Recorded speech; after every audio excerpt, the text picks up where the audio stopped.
kepadanya. Joel chapter 2, Lord, you said you're going to pour out your spirit on all flesh, Lord. Yoel berkata bahwa pada akhir zaman Engkau Tuhan akan mencurahkan rohmu di atas semua manusia. An intercessor reminds God of his word. Dan seorang pendoa syafaat selalu datang ingatkan kepada Tuhan. Firman-Mu berkata demikian, biarlah firman-Mu terjadi Tuhan. Because God is a covenant keeping God. Karena Tuhan itu adalah Tuhan yang suka pegang janjinya. And he watches over his word to perform it. Dan dia suka supaya janji firman-Nya digenapi bagi umatnya. Hallelujah. Yang percaya haleluya katakan amin.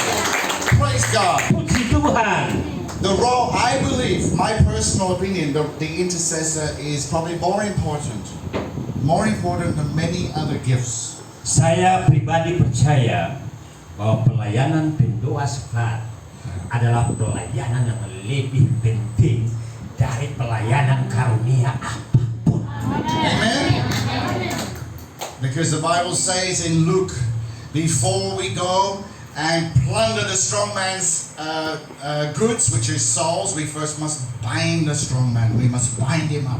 Karena firman Tuhan berkata dalam Injil Lukas bahwa sebelum kita memenangkan jiwa-jiwa yang terikat oleh setan itu, kita harus patahkan, hancurkan orang kuat yang membutakan, yang mengingkari mereka. That's the work of the intercessor, to pray to God and to bind the enemy. Itulah doa pekerjaan seorang doa syafaat. Mereka mengikat, mematahkan setiap siasat musuh itu. Because in 2 Corinthians 4 it says Satan has put blindfolds over their eyes, blinded their eyes, Satan.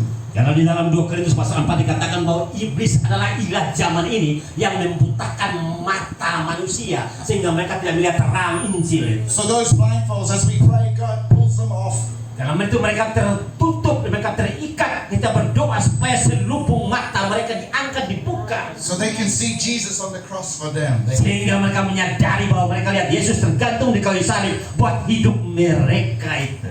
They can feel His love. Sehingga mereka bisa merasakan kasih Bapa, kasih Yesus buat mereka. What if intercessors don't pray? What if they're lazy?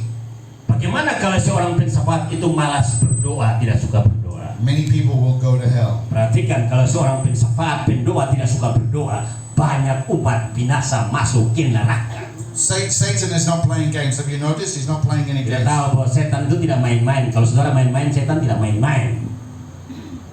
Yes? Amin, amin.